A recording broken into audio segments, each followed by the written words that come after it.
Welcome to the second lecture in this year's Horning lecture series on other reformations. Were some of you at my lecture, I think, maybe back on that? Yeah, there you go. Some real stalwarts. So you already know everything, but we'll embroider it a little bit here. I'm David Luft, the Horning, one of the Horning chairs in the humanities at OSU. The other Horning chair is Anita Guarini. Is she here? Ah, there you are. Off out of my vision. Say hello to Anita Guarini. She's our other Horning chair. And she and I both came here in 2008. The Horning family endowed this chair to make the humanities more visible at OSU. Apparently, OSU is pretty interested in practical things and contemporary things. So if you didn't go to a lot of trouble, you might not mention anything that's good for nothing or happened a little bit ago. And so that's what we're here for. We're not quite sure. But that seems to be it. And that what we're up to is advocating research and teaching in humanities, despite the fact that the culture isn't quite sure that they need this. This year's lecture series aims to extend our understanding of the Protestant Reformation. I'm sure many of you were at Gary's series in the fall, and so we heard a lot about Luther and the Protestant Reformation in the Lutheran sense, and so I thought it would be fun to see some other perspectives on Reformation this year. Today's speaker is Howard Louthan, who teaches Central European history at the University of Minnesota, where he's also director of the Center for Austrian Studies, which is the main center for Austrian Studies and Habsburg studies in the United States. I think a lot of people think of Austria as a very tiny country in Central Europe, and I should say that historians imagine that as a short term for talking about lots of different countries that are somewhere in the middle of Europe. So Austrian Studies turns out to be something like Central European Studies and really touches on a great deal. And it's not just Franz Joseph or Van de Sieck, Vienna, or something like that, which I think from the outside it's easy to think. And the center in Minnesota is certainly the main center in the United States for Austrian Studies, but arguably in the world. He's also the executive editor of the Austrian History Yearbook, which is the journal of record in the field, one of the places where I was publishing as I was finding my way in the field. And Howard has received an impressive array of awards and fellowships from Fulbright and all kinds of different studies, Center for Advanced Studies or Newberry Library, and various book prizes. He also was at St. Andrews University, which I think was a pretty nice experience. Apparently they have a lot of smart people over there. His scholarly work has concentrated on the early modern period in Central Europe, especially on Bohemia and the Catholic Reformation, which he's going to be talking about today, notably converting Bohemia, but also he's very interested in toleration and the way Europeans came to terms with the fact that we weren't all Catholics and how we were going to live with that and work with that. Since 1994, when he received his PhD from Princeton, Professor Louthan has been impressively productive as a scholar while teaching at Notre Dame, Warsaw, Florida, and now the University of Minnesota. We are delighted to have Howard with us today to speak on The Empire Strikes Back, Catholic Responses to the Protestant Reformation. Thank you very much, David. Thank you. Is this working now, the mic? Okay, great.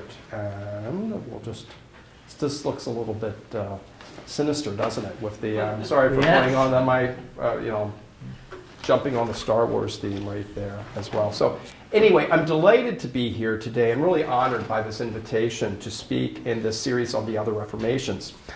Now, one of the issues that has irritated me in this past year, or when we've been commemorating the 500th anniversary of the Reformation is, and I'm saying this a little bit tongue-in-cheek, is the Lutherocentrism of these celebrations. Now, coming from Minnesota, one seemingly can't go anywhere without encountering the great man. I live within a stone's throw of Luther Seminary. Our local art museum hosted what was the most successful exhibit in its history on Martin Luther and the Reformation. Recently, I met a Lutheran couple who regularly hit the church hot dish circuit in Minnesota, literally impersonating Martin and his wife, Katie. So this is a place that And they got away with it. They got away with it. That is deeply engaged by Luther. Now, while I can appreciate the public's enthusiasm, especially in Minnesota, I frankly become a little bit annoyed by the fetishness that scholarly publishers have had with Luther. The market is literally flooded with titles. The result is that all this attention continues, I think, to distort our view of the religious landscape of early modern Europe and reinforce old stereotypes that many of us had thought had finally died. That picture of the corrupt old Catholic Church, creaky and decrepit with age, shoddily repaired, poorly maintained, that was just waiting for a charismatic Luther to come in, declare it condemned, initiate the teardown, and replace it with a modern spiffy McMansion. So today I'm going to give you a different picture of Reformation Europe by focusing on, as you see here, the Catholic responses to the Protestant Reformations. Now, there's some problems, too, thinking about this topic, and at least initially, when I tried to get my head around it, my head started aching.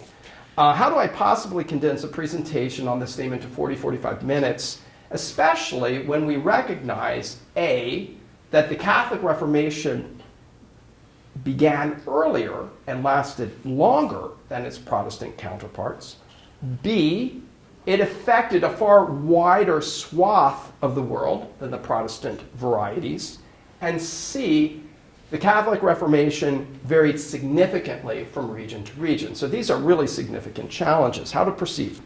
So I decided that I'll be working thematically today as I highlight what I see as three of the most important dynamics to consider as we try to get our head around this broad topic. Now, geographically, our discussion will be primarily in Central Europe for a number of reasons. This is the region that I know best. But it's also, and I think there's another more important reason too, it's also the reasons that's most contested by Protestants and Catholics. If we go to the south, to the Mediterranean, to Spain and Italy, Protestant presence is limited. If we go to the other extreme, England, the Baltic, Scandinavia, there the Catholic presence is not significant as well. Central Europe is really where the game is on. The Protestants and Catholics fight over this region like cats and dogs. So I think it's really a wonderful place to see some of the contrasts between Catholicism and Protestantism in this region, and to get at some of these major themes. So that's our setting. So let's move into really the first of 3 points. Okay, point number one, or theme number one that we're going to talk about today. Currents of reform in the old church. Currents of reform in the old church. Now here I would like to take on that stereotype that real religious reform did not begin until Martin Luther burst on the stage. Oops, there we go. Now, the series, in fact, was kicked off by a consideration of one of the most important of these reformations before the Reformation, initiated by Jan Hus, that you've already heard about. It's important to realize about the Hussite Reformation, or reformations, that first, it was extremely effective. It swept over the Bohemian lands like a tidal wave. The Catholic Church was barely left standing. There was no Catholic Archbishop of Prague for over 150 years. And secondly, the Hussite Reformations were not monolithic. The reform began with a few general principles of agreement. It quickly fractured into a variety of smaller movements. There was a rather traditional conservative party that differed very little from the Catholic Church. Two, on the other end of the spectrum, there were proto-communists who tried to recreate an early New Testament version of the church, to even a more radical wing that thought we should go back beyond the New Testament to the Garden of Eden. We have, that's even a better model. There was actually a radical nudist wing of the Bohemian Reformation. I'm not quite sure how much you heard about that in the last record. So, apart from the Hussite Reformations, there were other reform movements. I'm going to go through some of these very quickly and then zero in on one as part of this first section on reform before reform. Okay, so I'll move through pretty expeditiously, at least these three of these other reform movements. There is something known as the observant movement. Now, it is often the monk that is portrayed as the poster child of the corrupt Catholic Church. If you've read any Boccaccio or Chaucer, the monk, the fat old monk, who's really quite lecherous underneath, is often put up as a stereotype in that respect. Well, there's a widespread movement across the continent that found real purchase in Central Europe to clean up and revivify monastic houses. Indeed, a certain Martin Luther himself was actually a product of this movement. He belonged to an Augustinian observant house. Now, if the observant movement was one that affected the religious professionals of the day, another movement known as the modern devotion, or the devotio moderna, to use the Latin name, affected a sizable portion of the lay population too. This was a movement that originally began in the Low Countries, lay communities committed to a simple life, together of humility and piety, interior prayer and meditation, spread down the Rhine and had an important impact on Central Europe. And finally, sort of the third of these movements is a dynamic known as conciliarism. This is a movement that had a substantial impact on Central Europe well into and beyond the 16th century. The conciliar movement, which can be really traced back to the late 14th century, was in essence a dispute about authority. Where was ultimate authority found in the church? Was it, on one hand, did it lay directly with the papacy? Or was it invested in a broader body of church leaders, primarily its cardinals and bishops, who were officially convened to tackle and address major problems and issues facing the church? Now, this turned into a major power struggle in the 15th century as the adherents or the advocates of the papal side took on those supporting the councils. It was ultimately determined, or it was the popes get the last word. They went out, though echoes of the conciliar movement hang on well into the 16th and into the 17th century.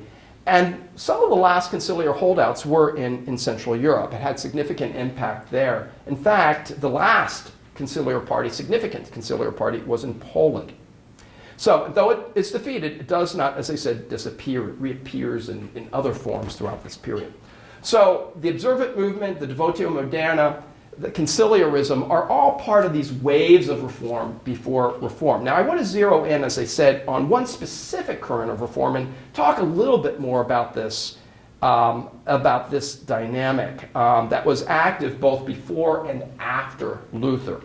This is humanism and its critique of the church. Now, first, what is humanism? We don't have all day, which this is a great debate on the subject, but in its most simplest and most basic form, humanism was a literary movement. It was a literary movement, a push to go back and recover the classical languages.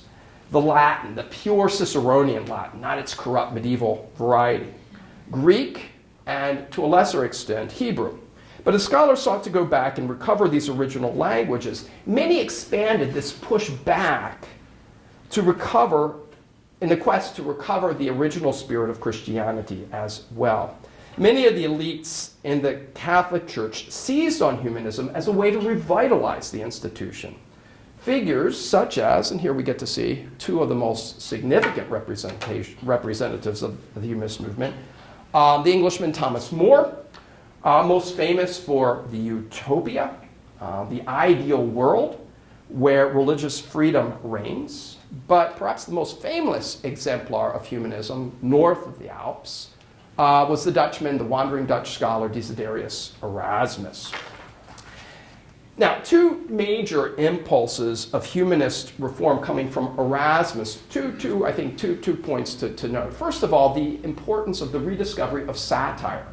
Erasmus has loved the classical languages, going back and reading people like Horace and Juvenal and Lucian, and discovering that this twisted sense of humor that we call satire, that they used it effectively. Well, Erasmus takes it and uses it as a very effective tool to skewer the hypocrisy, the failings, the moral failings of the church. And as many of you know, may know that his most important work, The Praise of Folly, is just this classic representation of how satire can be put to work it tackles all of society's problems in the day, but the church and religion in particular is a major focus of his critique. So that's one sort of important dynamic for Erasmus. The second is this idea, again, of going back to original sources. For Christianity to be renewed, it has to go back to the original texts and recover the vitality which Erasmus viewed had been lost and distorted by the medieval church.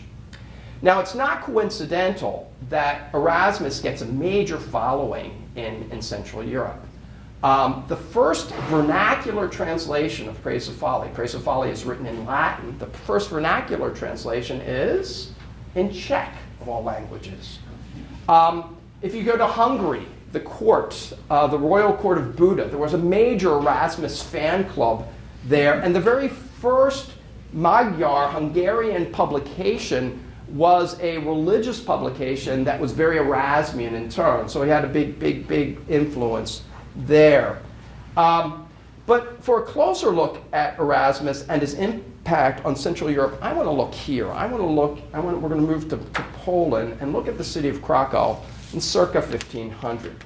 Now, just quickly, a little bit of background here. I think we have a tendency to look at some of these cities in Central Europe as benighted outposts on Europe's eastern frontier.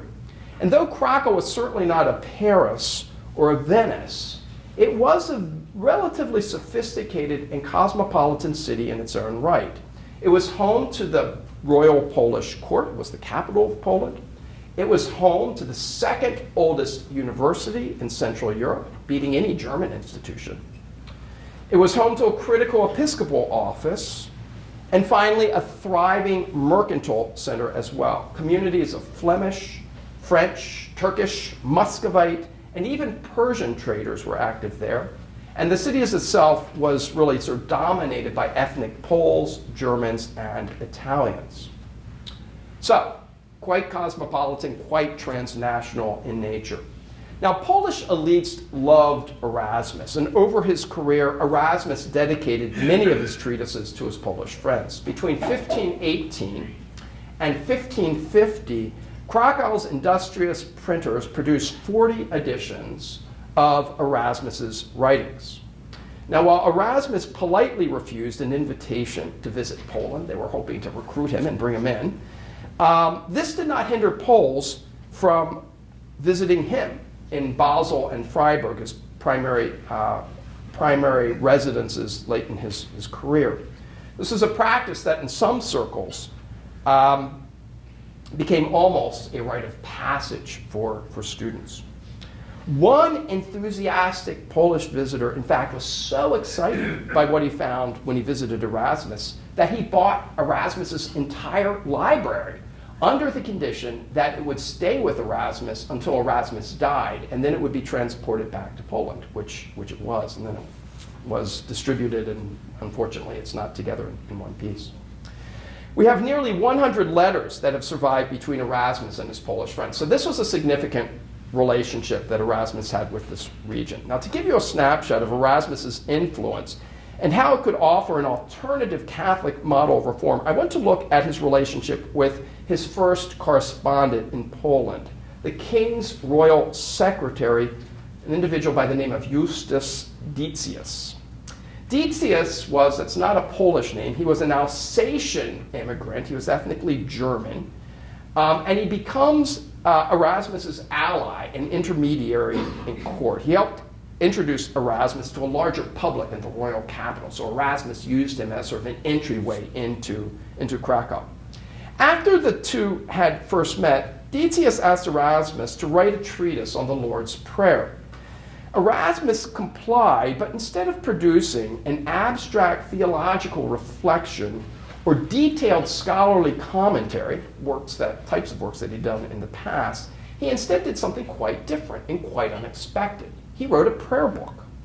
The 1523 was a great success. By the following year, there were 6 Latin editions and 2 translations, one in German and one in English, rendered by this woman right here, going back to our Thomas More connection, Margaret More Roper, who was Thomas's gifted daughter. It eventually appeared in Polish and even in Dutch. The text itself was quite simple. Following Decius' instructions, Erasmus had divided it into 7 sections, elaborating on a single petition of the Our Father. Each had an illustration highlighting specific attitudes or practices of piety Erasmus was promoting. The prayer as a whole reflects key aspects of his reform agenda. A biblicist and Christocentric orientation, these are themes that are echoed in the Protestant Reformation, alongside an emphasis on ecclesial peace and unity. Now, this last point, this ecclesial peace and unity, is a clear indication that though there are elements that Protestants like, this was definitely not a Protestant tract, but a text offering a different and older model of reform. When we examine the prayer book more closely, a number of themes emerge that cast an important light on this pastoral Erasmus, who sought to inspire and instill spiritual virtues in his readers. Expounding on the first petition of the prayer, "Hallowed be thy name," Erasmus observed, "Words of love and devotion have pleased you more than words showing fear. You would rather hear Father than Master. Your wish is for us to return your love as your children rather than to fear you as your servants." While Erasmus the satirist was often caustic in his critique of society, he infused his spiritual writings with a sense of God's great generosity and love. Unlike Luther and Calvin, who had a more jaundiced view of human nature, Erasmus saw the problem of sin less as an issue of innate corruption, that Augustinian notion of original sin, and more as a product of human weakness. God's love for humanity rouses within us a desire for him that can transform our weakness and strengthen our inner character. Prayer for Erasmus created the proper disposition for the cultivation of spiritual virtues. And this is a very Catholic way of looking at reform. Now, this aspect of Erasmus's program was an amplification of a medieval current of reform. And here he harkened back to that modern devotion group that I spoke about originally, a tradition of lay piety marked by the imitation of Christ. This motif literally jumps out at the viewer in his treatment of the third petition, and here we'll actually look at an illustration. I apologize that it's not better, but I'll try to point out what we've got here. Here we see God the Father up high, a powerful God the Father sitting in the heavens with a scepter and globe surrounded by the heavenly hosts, right here on the side. We're sort of singing his praises. Below him, we see a very different scene unfolding on earth. There's a beaten Christ, if you can make that out right here, who carries a cross, stumbling forward on his way to his execution. But he's not alone. Sort of in this middle ground here, we see all these followers here. Ordinary men and women carry their own crosses. Some rich, some poor, some healthy, some sick. They surround him. Erasmus called on his readers to mortify fleshly desires turn inward and cultivate an interior life with Christ. This is what he says about this petition. We pray that your kingdom may ever flourish in us too. Whenever, because of love, we spurn the kingdom of this world and follow the promises of the heavenly kingdom, whenever we reject mammon and grasp that unique pearl of the gospel, whenever we repudiate all the apparent pleasures of the flesh that temporarily allure us and endure bravely all cruelty in the hope of eternal happiness, on all these occasions you conquer through us the kingdom of Satan and reveal the power of your kingdom. Okay.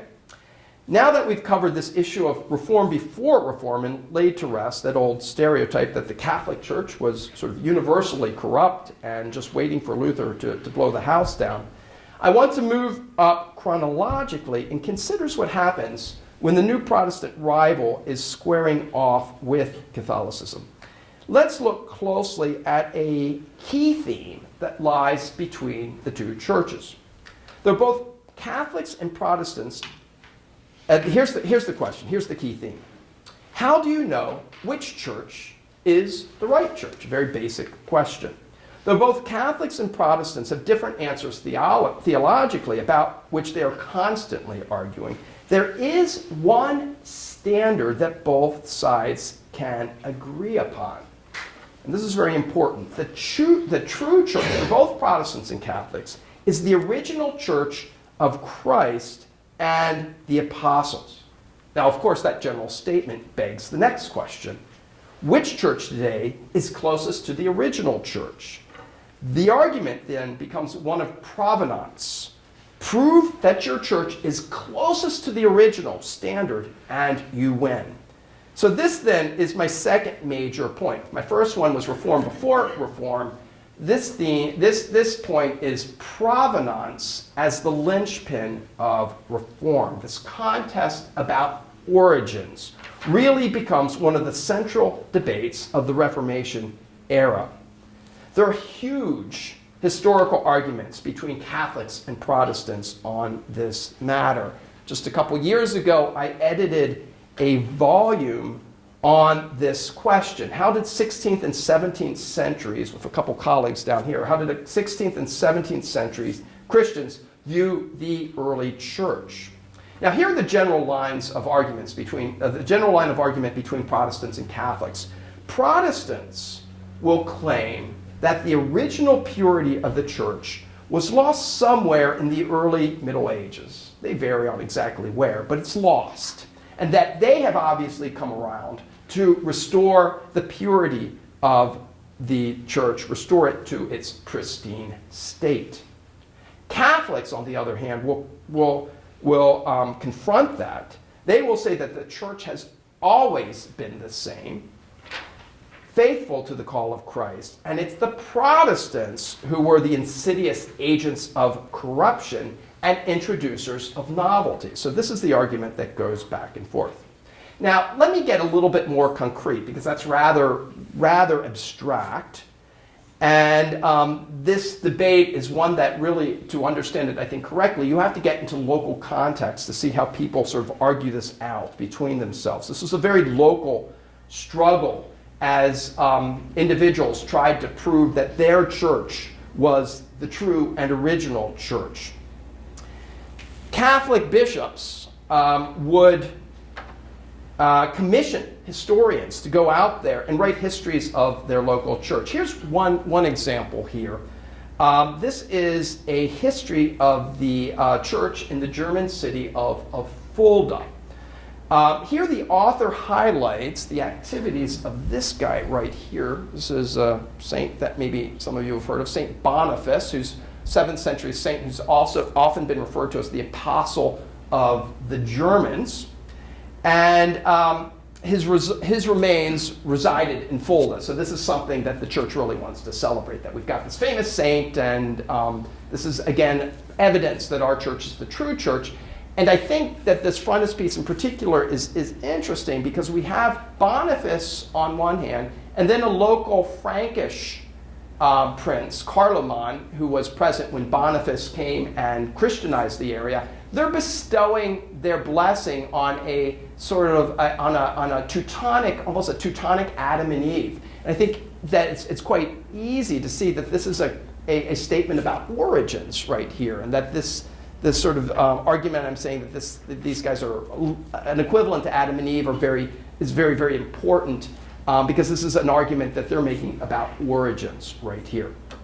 So the whole strategy then for Catholics is to link the current Catholic Church with this heroic past, the earliest days of Christianity. So I want to take us and look at a couple more examples of how Catholics do this in Central Europe. And the first example I want to look at is, let's go to Bavaria in southern Germany. A very Catholic region today, a very Catholic region in the 16th century as well. Now, in the early 17th century, a Catholic duke commissioned a 4-volume study known as the Bavaria Sancta, Holy Bavaria, which was a compilation of 150 short biographies of key people of Bavaria's Christian past.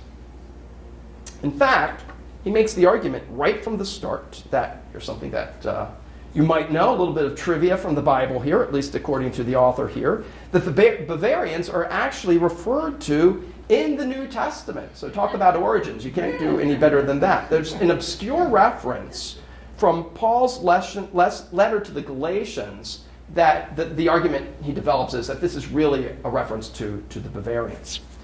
But then the volume goes on with these short biographies, and let's look at a couple of them right here. This is, we're looking at the German version. I have better pictures of that than the original Latin version. This is St. Lucius, who was a legendary secondary century king of the Britons. So actually, this is we're looking at another region right here. The legend about Lucius is that he sends a letter to the Pope asking to become a Christian. He does. He becomes a Christian. And then he says, you know, what I'm going to do is I'm going to give up my crown. And he gives up his crown and he becomes a missionary. And one of the places he goes is, according to legend, he goes to Bavaria to help Christianize this region. So that's one illustration. Here is another individual who's quite important from this period as well. This is Saint Afra. Now, these hagiographers knew that even when talking about saints, sex sells. And this is, something that they actually highlight here. Who was Afra? Afra was a late 3rd, early 4th century woman dedicated to the service of Venus. That's what it says right here. Well, that means she kept a brothel in ancient Augsburg. Well, she's converted to Christianity and then later killed during the persecution of Emperor Diocletian, one of these Roman emperors who in the early 4th century initiated a great persecution of Christians across the Roman Empire. And then we could have another figure like St. Quirinius of Sestia right here, who was martyred approximately at the same time that Afra was done. One can see that the miracle that is connected with him. Initially, they try to throw him in the pond with a millstone around his neck. Well, the millstone automatically becomes a life preserver and pops him up. And this is very typical, these hagiographic stories, that you have to kill these people a couple times because the first time never works. There's a miracle that prevents them from dying. So I think you get the idea right here. This is kind of the Hall of Fame of Bavarian Christianity. But what is important is that this is not simply a list of great heroes of the past, but it's a living tradition as well. The authors took the story up to the present day and made sure that their readers realized that this tradition was not simply about the great and famous, the kings and bishops and superstar prostitutes, but also everyday people. In one later edition of the text, the last entry is a contemporary figure, a certain Georg the farmer, George the farmer. Nothing famous or miraculous about him. He had a daughter who entered a convent. What was, I guess, miraculous is that he lived into his 90s. And into his 90s, they boast in this text that he didn't miss a church service, and regardless of the weather, he was very, very faithful. The authors are trying to communicate that the pedigree of the most ordinary figures can be traced back directly to these heroes who could be linked to the Apostle Paul and to Christ himself. I want to show you one final example before we leave this point about origins. And here we're going to go a little bit to the west and the north, to the city of Cologne along the Rhine. Cologne is a significant example, for it is one of the few imperial cities that does not go Protestant. Most of these free imperial cities do go Protestant, but not Cologne. In fact, there's a very famous article written around this question. Why does Cologne not go Protestant? And the author comes up with a number of plausible reasons. Most of them are sort of socio-economic. It was a profitable trade city and did not want to jeopardize its connections with the Spanish Netherlands, a Catholic region, which would have happened had the city defected. Another reason that's often trotted out is that to preserve its free status, it needed to stay on good terms with the Catholic Habsburgs. Now, all this is true, but I think that the issue of provenance is absolutely critical of Cologne. So let's look a little bit about Cologne's past. The city had a special series of origins that its Catholic apologists sought to exploit. Indeed, for those of you, any of you who have been to Cologne, it's the magnificent cathedral that dominates the skyline. It took more than 6 centuries to complete, beginning in 1248. Let's look a little bit closer. First, it was an important printing center. By 1500, there were 20 printers in the city. But what is distinctive about the print industry in Cologne is that it quickly becomes very Catholic. Now, during the Reformation, it's the Protestants who tend to have the upper hand with the print industry, who are able to exploit that to their best benefit and use that as a propaganda tool. Cologne really shows us the other side of the coin. And this is very important, that printers played a significant role in this context for origins. I want to look at one specific text that may be the real high point about these types of arguments about Cologne and its origins right here. It comes out in the 17th century. And let me give you a little bit of background of what you're looking at here. It's one of these great long Latin titles that the 17th century Latinists absolutely loved. First of all, Cologne, what is its origins? What do we know about the city?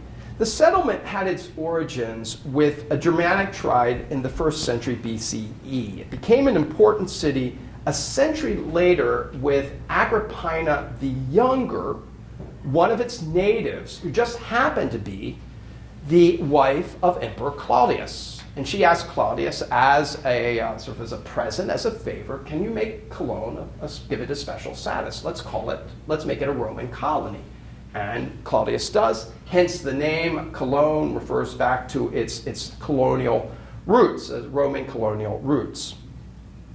Now, these Roman origins are fine for the humanist crowd interested in the classical past, but our Catholic apologists, they want something Catholic here as well. They want something religious. They want to know about its Christian past. So let's take a look at what is probably the most important of these books that I've showed you right here. Now, this is put together by 2 brothers who were active in the late 16th century. Both were parish priests who are also active antiquarians. They collected all sorts of material, physical and textual, about the antiquity of Cologne. They helped put together a massive compendium documenting the city's antiquity with a special eye on its Christian past.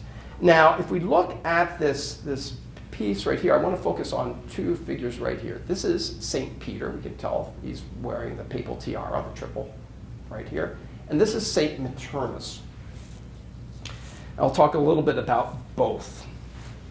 Now, there's a bit of a rivalry going on. Now, if Bavaria can claim that they were mentioned in Galatians, residents of Cologne, they need to find a biblical reference as well, of course. So it's a bit of a stretch to get to Peter, but the brothers make mention of a certain figure in the New Testament by the name of Crescens, who's something of a bit player in the New Testament. He's a companion of Paul, whom they claimed also passed through Cologne as a missionary. Now, we know a little bit more about this individual here, Maternus, or at least we know a little bit more about his legend. According to legend, he was part of a missionary team that was sent up by Peter from Rome to missionize this territory. He moves into Germanic territory. He actually dies during the mission, and his colleagues are distraught. What are we going to do without our indispensable leader, Maternus? So they hustle back to Rome. They talk to Peter, and they say, Maternus is dead. What are we going to do? Well, Peter says, here, this is what you're going to do. I'm going to give you my staff right here. Take this back and visit Maternus's grave. So they do. They hustle back. They get up there. They lay the staff on Maternus's grave, and what happens? Up he pops. A great miracle. He's back, and he's ready to work again. This great miracle is key to the Christianization of this region. The miracle converts the whole region. Maternus settles down in Cologne. He builds a church over the old Roman temple, a site that eventually becomes the cathedral. Now, what is particularly important about this text, similar to our Bavarian example, is the connection between past and present. I've been giving you the past of Cologne, but how do we make this connection to the present? To consider this issue, let us look at what our antiquarian brothers do with the early inhabitants of Cologne. According to legend, Emperor Trajan had sent 15 senatorial families to help settle Cologne. Over time, these legends become garbled. The original families had now multiplied to 30 or even 45 according to different accounts. So these are distinguished Roman families who had purportedly settled the city. Aware of these divergent views, the brothers exploited these differences for maximum effect. They began by highlighting not 30, not 45, but 100 families who could trace their origins back to these Roman pioneers. So it's like finding your pioneer heritage right there. Now, what is most important for us is how they link these families to a specific religious identity. The brothers claimed that many of these first Roman families worked alongside Bishop Maternus as missionaries. Indeed, their allegiance to the new faith became a literal mark of their identity, as many adopted. These are coats of arms of a number of them. We see, it looks like 25 of them right here. And where you see crosses, for example, here's one right here. They would say that this is an adaptation, or we can trace this back to this original Christian encounter. And so this identity is really etched or becomes part of the family lore. So through heraldry, history, and etymology, the brothers worked hard to connect so many of Cologne's proud citizens to the city's early Roman and Christian, read Catholic, founders. Okay, there's one final point I'd like to make about Cologne that takes us to my third and last observation. This is a blown up image from the title page, and I want to consider the importance of this word sacrarium. What is a sacrarium?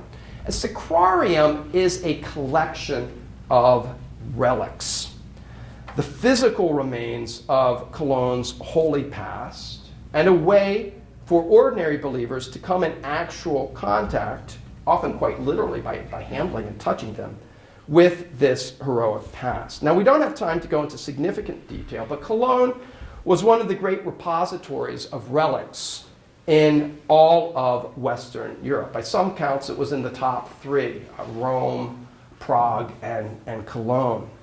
Its Catholic apologists celebrated this feature of the identity in many different ways, and even today we see this as a mark. This is the coat of arms from Cologne, and sort of figure this out. What do you think these three crowns are a reference to?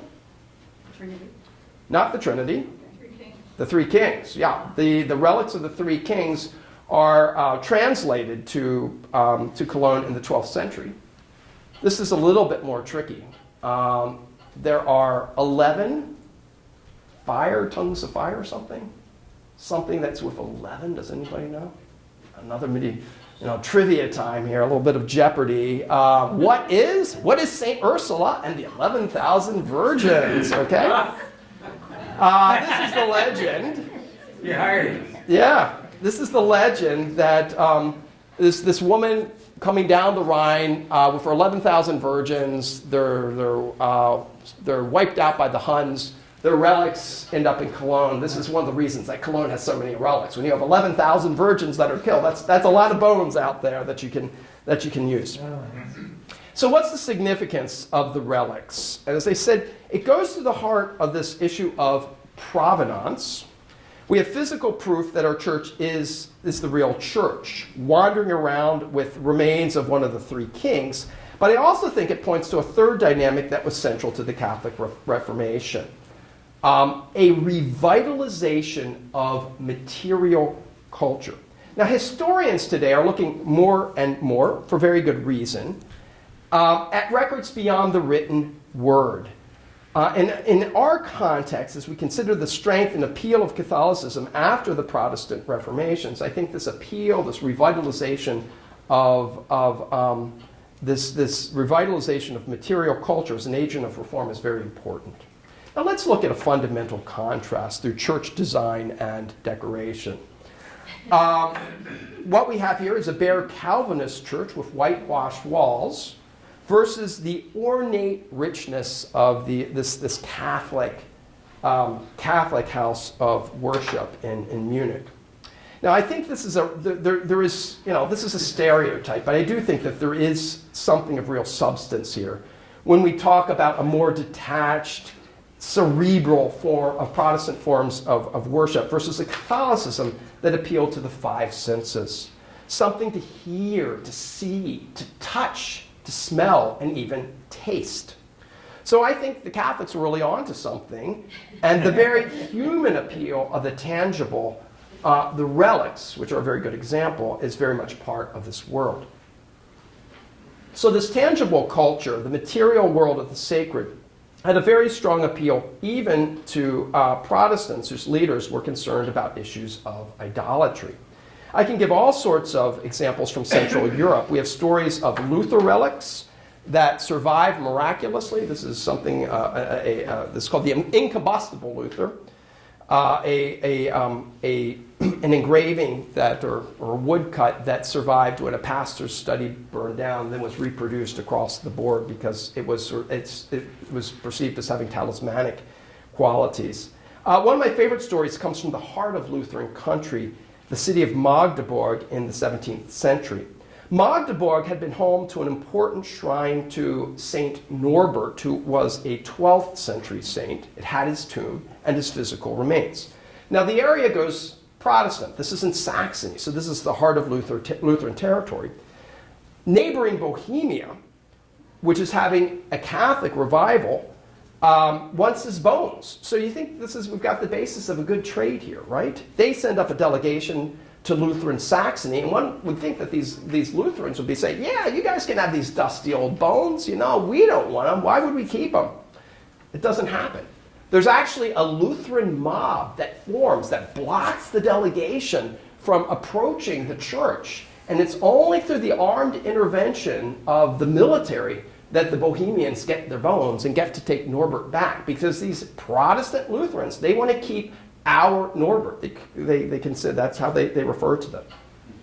So the Norbert example is a good one, I think, highlighting the strength and vitality of material culture in the religious sphere, whether it is talismanic engravings or the remains of a saint. These physical memories of the sacred can be very powerful in stimulating devotion. Now I want to look at one specific case study to close things out that captures this dynamic particularly well. And this is a famous Central European landscape. If any of you have been to Prague, you have probably been here. The Charles Bridge and its dramatic statuary. Now let me give you a little bit of background, first about Bohemia and then a little bit about the bridge.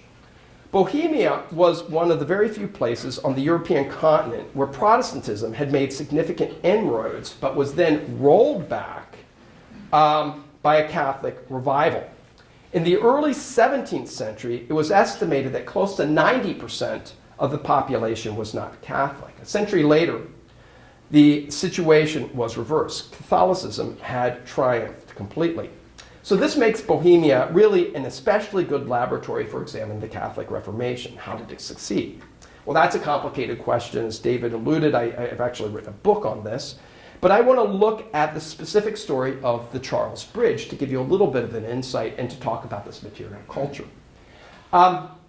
So what about the Charles Bridge? It dates back to the 14th century. It was built when an old structure crossing this river, the Moldau, is destroyed by floods. Emperor Charles IV, who was spearheading a massive project of urban renewal, built the bridge. Now, in the early years, though, it had a very dubious reputation. This is a place where local felons, when it got dark, if they want to get rid of your rivals, your enemies, you meet them on Charles Bridge and you toss them over. It was also a place of public execution. If you see the one monument that existed at this time was this crucifix, and a headsman would actually execute people here as well. And finally, it was also a site of religious riot. Those old Hussites that you heard about earlier, they threw down this crucifix at one point, and the Catholics had to re-erect it, and then later on Protestants a couple times would try to get rid of it. So it became a very, very contested site in this period. So when Catholics finally gained the upper hand politically in the second half of the 17th century, they want to do something with the space. They want to transform it from a site of death, rebellion, and heresy into a type of outdoor mall that celebrated the triumph of Catholicism. And up go the statues. In the end, there's 28 of them. 24 of them go up in less than a decade. There's no master plan, and this is, I think, important to see about this. There was no master plan, no civic commission, no secret Jesuit committee that determined what went up. Instead, it was, I think, more of a sort of a free enterprise deal and a sense of competition, as statues are sponsored by different entities, individuals, religious orders, civic organizations, and the like. And towards the end, each side tried to outdo each other. It's like, oh, you put up that statue. Well, I can do you one better. So, for example, here's the 12th engraving from the 12th century. You see that, or the 18th century, to see how the many statues have gone up. This is one of the late models. This is Ignatius Loyola, and this is sort of typical Baroque over-the-top exuberance right here. So the bridge really does become a place of devotion. It's a site of informal rites before specific saints. Many of the statues were reproduced in churches and chapels across the kingdom. Devotional books were produced that used the statues as aids to meditation and prayer. We even have a story of how one of the artists who was working on what would become the most famous statue on the bridge was converted to Catholicism through the process. Even its critics noted its spiritual energy, such as the dour German philosopher Arthur Schopenhauer, who, when visiting the city in the early 19th century, noted, "The bigoted inhabitants of Prague would consider it the worst sin to cross the bridge without at least doffing their hats." So what about the bridge itself? How did Catholics use material culture in this example to buttress their cause? What does the iconography of the bridge tell us? So let's consider some of the themes. Not surprisingly, they reflect some of the broad issues of the Catholic Reformation across the continent. Devotion to Mary, devotion to the Eucharist, attention to the Church's martyrs. But there are also specific messages. And in some respect, the Church becomes a theater of church history. And those who cross it are pulled into the story that goes to the very early days of the Church. So let's look at this one right here. This is St. Vitus. If you've been to Prague, the cathedral is the St. Vitus Cathedral. St. Vitus is one of the patrons of Bohemia. Now, who was Vitus? He was going back to Diocletian again, who killed all those Christians. He was one of those martyrs. He was from Sicily originally, and was thrown to the lions. We see the lions, they aren't exactly looking fearsome. They look more like dogs or cats. But this was Vitus, a monument to Vitus. So going across the bridge, you'd hear the story about St. Vitus. But there's another level, I think, to this statue in particular. The lions are also a reference to a new threat that the city had most recently faced in the 30 Years' War of the 17th century. The Protestant Swedish army had besieged Prague, and its king, Gustavus Adolphus, known as the Lion of the North, was behind the Swedes there. So this is a reference both then to the early Christian past, but also the more the more recent Christian past. The bridge itself was actually part of the front line of the fighting. And there's legends that developed. This is a painting from the 19th century here of a heroic ragtag army of citizens led by the Jesuits, some Jesuit priests who come down and stop the Swedes and are able to hold them off just long enough when they're trying to push through into the city. And that poor crucifix, remember I kept on getting torn down by successive generations. Here we see it again. This time, whoops, we've had another problem right here. One of the Swedish sharpshooters has blown off Christ's head, which lies here. The story is that after this war, after this skirmish, the Jesuits take the head to their college where they install it in a chapel, and it becomes an important relic again. So the process keeps going. So let me close our reflection on Charles Bridge and the lecture as a whole by considering a final theme on the bridge. If I would have to identify the one main theme that dominates the bridge's design, and there are a lot, I would have to say that it's conversion, of leaving behind error and embracing the truth of Catholicism. That's what its Catholic creators wanted communicated. It's stressed in so many of these monuments. Conversion, though, I think it's important to see, is important in identity fashioning, as it reminds us not only of who we are, but who we are not. And not surprisingly, then, scattered across the bridge are examples of Catholicism's opponents. And I want to highlight three very, very quickly. Islam. There are lots of references to Muslims across the board. This is one of the monuments where we have of the Trinitarian order, a religious order that was created to rescue Christian captives in the Mediterranean who had been captured by Muslims, by Ottomans. And what we have here is we have the fat old Turkish jailer board and guarding these poor Christians in torment. Second set, Jews. And there are plenty of references to Jews across the bridge.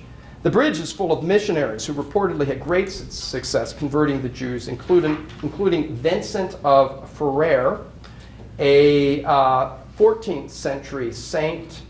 And this is the rabbi from his monument who, with his hand across his cart, is admitting his errors. There's also the crucifix that has a very interesting story from the 17th century.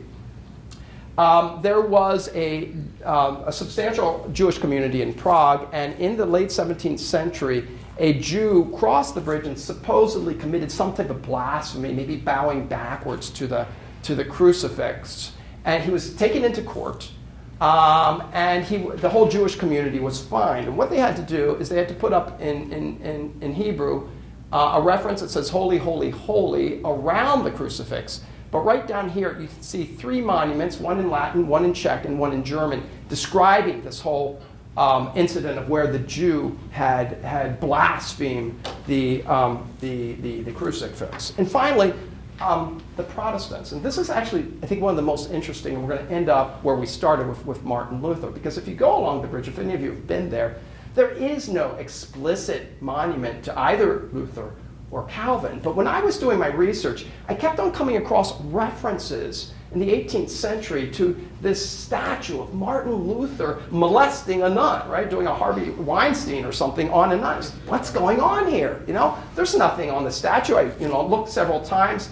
I consulted with several of my colleagues, but lo and behold, it's there in 18th century sources. It begins to disappear in the 19th century, and then by the 20th century, you don't hear anything. So what is it? Well, this is my one great art historical discovery that I'm quite proud of. I actually discovered this, and I know I'm quite right on this, is that there is on the eastern side of the bridge, there is this right here, which is, art historians today think that this is a reference to a university student who is doing something naughty with this woman right here is probably a prostitute, like having a hand underneath her dress. So it's perhaps a little bit better, at least in seeing what he's doing with his hand. And as it turns out, tour guides, and there were plenty of tour guides even in the 18th century doing this, attributed this to Luther. It was just a good way, again, to sort of to blame the Protestants right here and say, this is Martin Luther and his wife performing or engaging in some type of immoral behavior. So I think then that this is an appropriate image to end the talk, for it takes us back to where we started. I complained about Luther mania, and if you become tired of seeing all those Luther images connected to the Reformation, remember this Charles Bridge one right here, and the other Luther. So a good way to take that Saxon monk down a peg or two. But seriously, I actually think the real Luther, a very earthy character, would have appreciated this joke as well. So thanks very much for your attention.